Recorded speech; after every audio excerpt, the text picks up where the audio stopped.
Heart to Heart. Real people having real conversations about things that matter most to you. I'm Shari Alyse.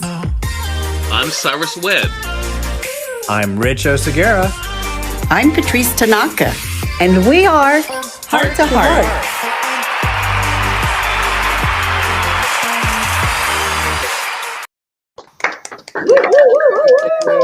Hello, everybody. So excited for you to be joining us today on Heart to Heart. My name is Shari Alyse, and I am one of your hosts, and you'll meet everybody in just a second. But I wanted to invite you to grab your favorite cup of anything and sit back, relax. You're about to have a good time with us. Heart to Heart is an interactive talk show where you get to choose the topic. Each and every week, we ask you to submit a question into our submission form, which we're going to put right in the comments for you, and anything that you want to talk about that you want us to mention or to talk about, any question that you want to ask.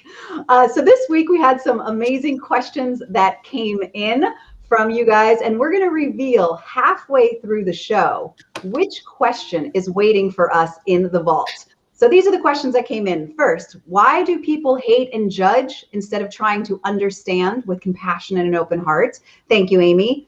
How do we mindfully reemerge from our pandemic cocoons? That came in from Dara. And then last, why is change the hardest and scariest thing to do? And that question was sent in from Liza. So thank you for those. And as always, if you're here watching with us live or the replay, say hello to us. We would love to know where you're watching from. And then the last thing before I keep talking your ears off is share the love by hitting share on this. And without further ado, I just want to introduce you to the rest of my Heart to Heart family. Welcome, you guys. Good to see you all. Hey. Good morning. Hello. Hello. So Carl already said that he loves the questions, especially the last one. Me too. So we are on the same page. That's my favorite one too. I know. I can't believe that it's Wednesday and we're almost in May. I mean, not that I can't believe it's Wednesday. Wednesday comes after Tuesday every week, but I mean, just the fact that time's just flying, right? Yeah. Patrice, what's been happening with you? It's been a crazy busy week, but all good. Just so many things happening all at the same time. Yeah. Can't complain. Good, good, good. And what about anybody else? Want to share anything going on?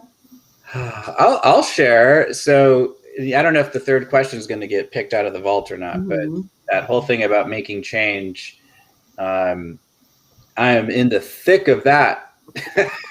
Finding the edges of my limits of participation and my uncomfort zone because of some programs that I'm involved in right now that are asking me to step up into a bigger version of myself. And I don't like it. And I love it. And I'm like, I'm having to practice what I teach. So. Yeah. For sure. Anytime we get pushed outside those comfort zones, I know, and we always think like we're rolling along just fine, and then something comes along, and it's like deeper. Exactly. Hello, Shirley. Hello, Art. Nice to see you all. Hey, Joey. So, Patrice, I know you want to share something with us today. Sure. I get to pick a question that all of my co-hosts answer.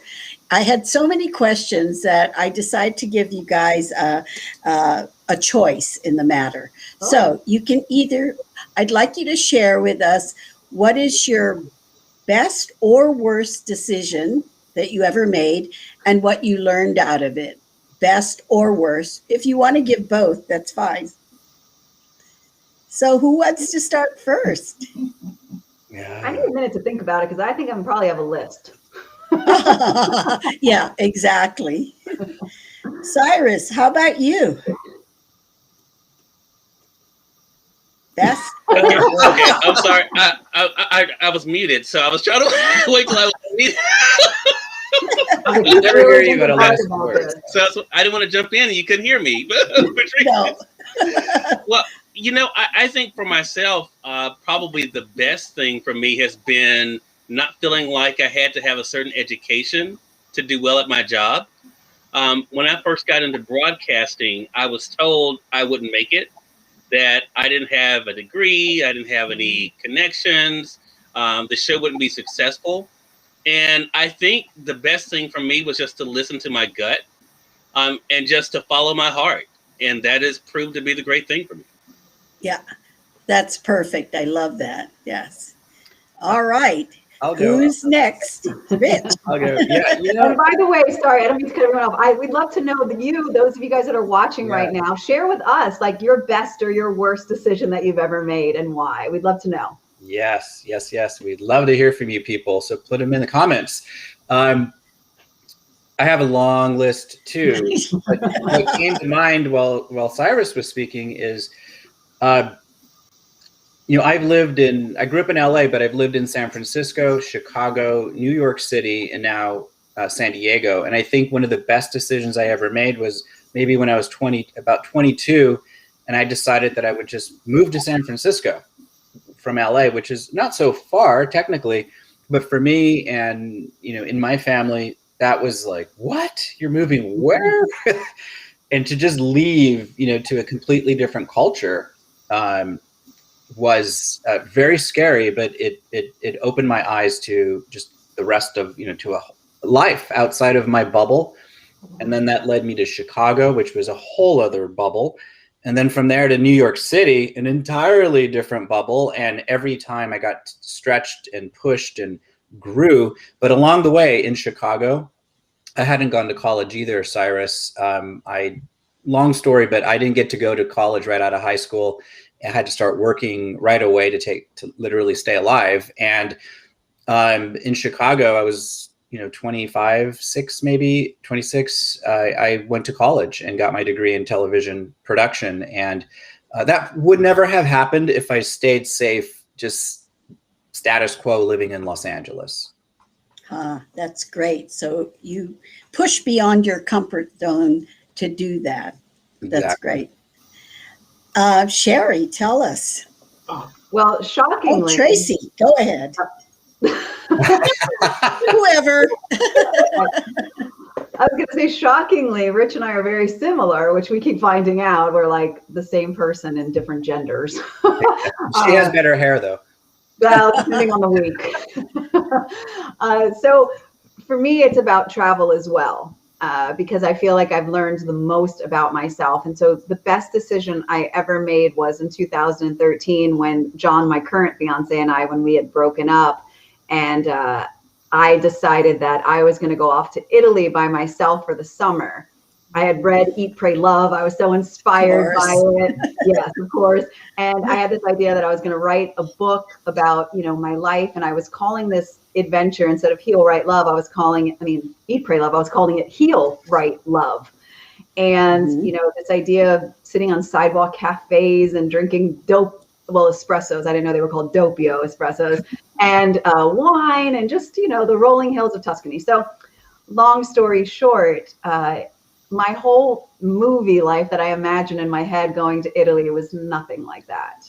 I did drink coffee and wine, but I chose a village where everybody was so old, and really old, like it was a small village, and they were all very set in their ways. So it wasn't very metropolitan where people spoke English. So I spent the first 30 days talking to nobody.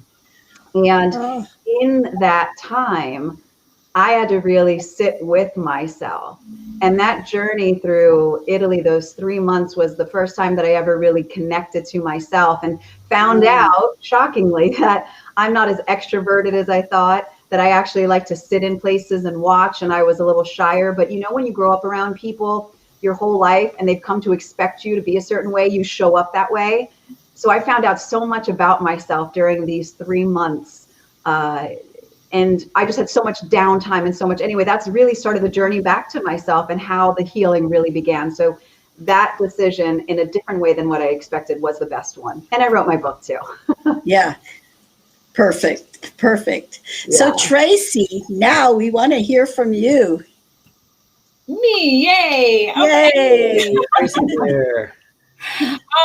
I think for me, going into the military, making a decision to join the Navy, I'm the first of any female in my family to go into the military. And I'm so glad that I did, because I wouldn't know any of you if I hadn't done that. You know, I'd probably still be in Pittsburgh. Like a lot of people are still in Pittsburgh. They never left. That is home. They don't know anything outside of Pittsburgh. And so I've had the opportunity to travel and meet people and see things, and just really, I really feel like I've lived this life. And I wish that I would have been a little mature back then and decided to stay in. Everybody said, "Oh, you're so good at what you do. You're going to be a lifer." And I was like, "Nuh-uh," because everybody said I was going to stay in. I got out. You're like, I'm not going to follow. Yeah. So why did you decide to get out? I mean, were you torn? Stay, go? It was a matter of feeling like, oh, I just want to go back to home. I can't wait to go back home. Oh, I'm tired of the military. I don't want to do this anymore. And just not really enjoying that journey until after it's over, So, while I was in, I just felt like there was something that I could do better outside of being in the military. And it's not until you get out and you go home and I realized, hey, it wasn't bad. Well, now you have perspective. So that was a good side trip. Yes. I was trying to think of what my response would be, because I'm always like, what is everybody else's response? I guess, just echoing what all of you said, I always think that I make the best decisions when I just go with what my heart tells me that I need to do, I want to do. And one of those decisions was deciding early on, from when I was like 8 years old, that I had to live in New York City, because that was where I would be able to dance like Ginger Rogers in a long, flowy and feathery evening gown in the arms of Fred Astaire at some swank Manhattan supper club. Yeah. So that's the whole reason I wanted to get to New York. And I finally did in my early 20s. And I totally forgot about Ginger Rogers when I landed in New York. But I just think that following your dreams, your childhood dreams, your adult dreams is always a good move, right? I agree. Actually, it's funny you say that, Patrice. You wanted to be Ginger Rogers too? What is it? Again? I said, Rich, you wanted to be Ginger Rogers too? I wanted the feathery gown, yes. Yes. That's probably true. When I was a kid, my mom says that when I was a kid, that I used to say that one day when I grow up, Mama, I'm going to move to New York City. I don't remember saying that, but I know that now in hindsight, when I look at the kinds of shows that I watched as a kid, like Sesame Street, which took place in like what now looks like a Brooklyn neighborhood, based on the set of Sesame Street, and I did end up living in Brooklyn for about 10 years. I had all these visual cues from the kind of education I was getting as a kid that said you gotta go there. And even Chicago, when I was a kid, I used to watch the show Good Times, and I loved that show. And I was fascinated that they lived in tall buildings and had trains that elevated, and and so those early seeds got planted, and I've lived in all those places. The only place I never thought I would live, it was never on my list, it was here where I live now, San Diego. But that was listening to the universe, listening to intuition that said, yep, it's time to leave New York and you're heading out west again. And that wasn't on my agenda, but here I am. And happily so, I would imagine. Not complaining. Yes, there you go. Follow our passion, follow our heart. Yes. Thank you, everybody. I love that question, Patrice, and thank you for asking that, and it's interesting how we all chose our best decision. And I think that has something to do with, I don't know about you guys that are watching with us, but one of those things where you kind of learn where everything decision that you've ever made has worked out in some way because you've grown, you've learned from it. So even the decisions at the time where I was like, I think I still look back and go, you were supposed to do that. So Yes. I love that question, and I love that. I'm just inspired by you guys. And we'd still love to know from you viewers that are watching. Let us know what's been your best or your worst decision. But now it's time for the whole reason of Heart to Heart, and that is to be able to talk about the things that matter most to you. So as I mentioned, we put a submission form link in the comments. So if there's something that you want us to cover on the next Heart to Heart, make sure that you go and submit that. But for now, we are going to do the favorite part of the show, which is we are going to open up the Heart to Heart.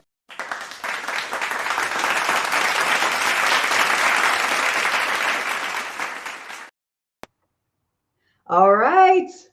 Ooh, so how do we mindfully reemerge from our pandemic cocoons?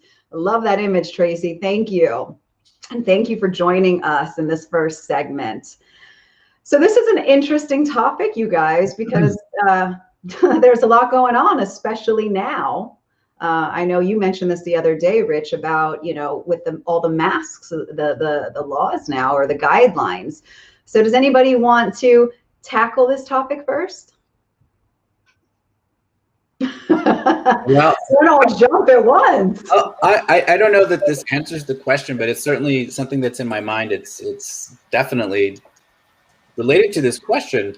Now that the CDC has changed rules for those who are vaccinated, where if you're vaccinated, which I am now fully vaccinated, yahoo! I don't have to wear a mask outside unless I'm in a crowded, confined space. And I don't know what to do with that. Because it's like I'm so used to doing, for me, what was, what I thought was appropriate and right to protect myself and others for more than a year now. And now this veil has been lifted, so to speak. And I'm now confronted with, are people who have been anti-mask this whole time going to see me as one of them? Or are people who don't know that this has changed, who are not vaccinated, going to think that I'm, a bad person? Or there's confusion. And so, it's an interesting question about how do we mindfully reemerge? And I think a part of it is doing, as always for everyone, and whatever people's decisions have been through this whole time, is doing what we feel is right for us, and hopefully consciously also not just thinking of us, but in the service of others. But I think it's not over, right? We're far from over. Other parts of the world are being ravaged, like India, where they're running out of oxygen. And people are dying left and right because they don't have enough oxygen for the respirators. So I think being mindful is the operative word. And how do I still operate in a way that protects myself and protects others, while learning how to enjoy my life in a new way in this next chapter that at least we have in the United States. I don't have a good answer for it. It's just, it's in my head, like, oh, how do I navigate now? And I think a lot of us might be in the same spot.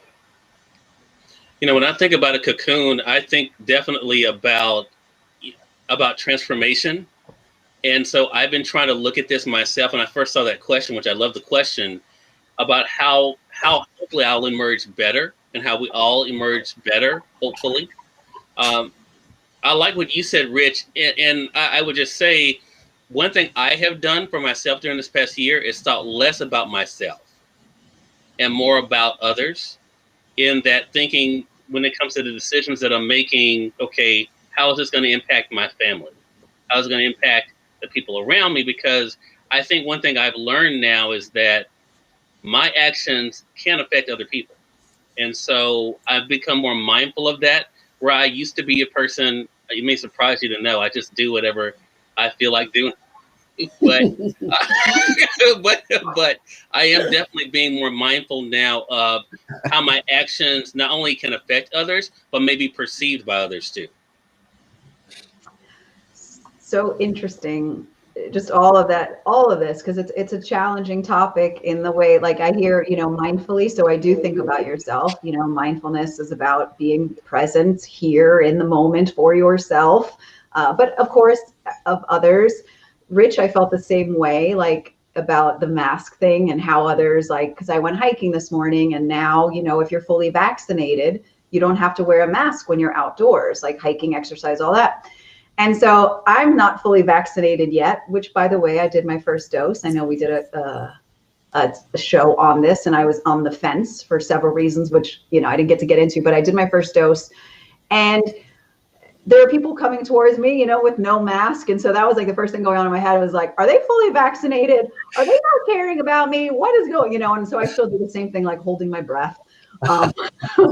Like that's, I don't know, I was going to do anything. But I think that it causes anxiety. And because we have been living for a year now, getting used to a new norm.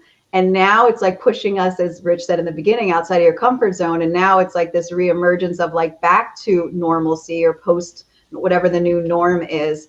And again, I don't think I have the answer either, except to just follow your gut, do what feels right, do a little bit at a time. So, you know, maybe you're maskless for a short period of time, and then you wear, like, just, you know, especially if you're having anxiety or something over this, I think just make small little steps into going back out into the world. That's the way that I would approach it. Hello, good to see you. Good to see you, Mama. And by the way, Carl said before, here in Eastern Canada, we've been locked down as we all have variants here. You know, there's a lot going on all over the place. What about you, Patrice, as far as this week's question? Yeah, I think, as others have said, the operative word is mindfully reemerge. And I've been vaccinated, and I'm feeling, you know, much less vulnerable. However, I'm still being very careful about going out. Unfortunately for me, now that I have less fear about COVID, I'm more fearful of anti-Asian hate and violence. So those two things are keeping me still pretty much tethered at home, where I've been really busy. It's been shocking how, you know, everyone has become increasingly busier. So, you know, and I feel pretty good about just being able to interact with people from the comfort and safety of my home. But of course, I will go out here, you know, now and then. I have to, for doctor's appointments and to meet friends. But I'm still doing it very carefully. And I'm going to wear a mask, you know, until no one is afraid of COVID anymore. It just seems like the safe thing to do. Wow, it's interesting, Patrice, what you're saying. You just made me think. You know, a friend of mine who's also vaccinated, has had both doses, sent me a private message saying, "Hey, do you want to hang out?" And I was like, "No, yes, I think, yeah, no." Like, but I know she's vaccinated. She in fact helped me to find my appointments so Cody and I could get vaccinated. And I know she's been extremely cautious and careful, and also is very big on living life, and someone I really like. And so it's kind of sad that, like, we're all going to go through this. At least those of us who have been following CDC guidelines. I know there's a big chunk of people who have not followed any of that, but for those who have been, I think there is some mental adjustment and also a PTSD from the whole experience. And, you know, I am someone, like, my grandfather passed away. He had COVID and he had other things, but, you know, he got COVID and then, you know, within a week he's gone. And so I have friends who I've lost. I know people in my family who got really sick with COVID. So for me, it's not like a joke, or, you know, it was definitely not a conspiracy theory, because I watched it in my life firsthand. So there's just a lot of layers of retraining. And I think there's an amount of us learning how to integrate. And I like, Cyrus, what you were saying, just how do we just do this, still thinking about the safety of other people and not just ourselves. And and how do we carry that through into this next phase, of our lives? I hope that we can retain that, where we are thinking about other people and their safety and their health, whether or not they're thinking of that for us. That's not the side of it that we have to focus on, but can we be like that light or that force of good in the world going forward when we get to be maskless? I don't know. I have never had to wear a bra, but I feel like for women who take their bras off and feel free. Right. Yeah, that's me with the wig. That's me with the bra and the wig. Yeah. But yeah, it does feel that way, Rich. I mean, as far as like the mask, like I feel like, yeah, once you take it off, like when I walk in the house, like, we wear it even in our apartment building, like to go down to our garage in case we run into anybody. And it's like, just can't wait to get up the stairs and just like, throw it off. So Right. I definitely hear that. But I think what you said also is so interesting, like as far as not just PTSD, but the attachment that you get to the new norm. Like, so my other half, John, like when I told him about these new guidelines, he's not ready for it. Like it took him so long to start to feel safe already with the masks, like that was enough and be able to venture out a little bit. And now you're telling him to remove it. Not everybody is as easygoing or just goes with the flow. A lot of people are, stuck for a while in their ways. And what makes them feel safe. So I think for everybody's going to have a different experience with this. And we just got to do what feels, I think, safest for us. And when I say us, it's others as well, even though because us is me and you. Yeah. And, you just made me think of something, Shari.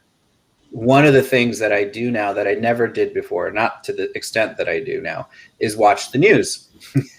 And over the last year, I mean, I purposely didn't watch the news for a good chunk of my life. I would stay informed, but I didn't watch every show possible to find out what's happening in the world. And now it's a habit. It's an absolute habit to, what all my favorite guys. And then I tune in to see what the people on other stations are saying, like Mr. Carlson, whose first name we shall not utter. And he's telling people that for kids, for parents who put masks on their kids in public, it's akin to child abuse. And then if you see I saw it. a child wearing a mask, that you should call the authorities and keep them until they show up, because that's child abuse. And that kind of messaging is, we can't say certain words on the show, but it is not cool. And, so there's that out there too. And there's a lot of people listening to that is their voice of truth and reason.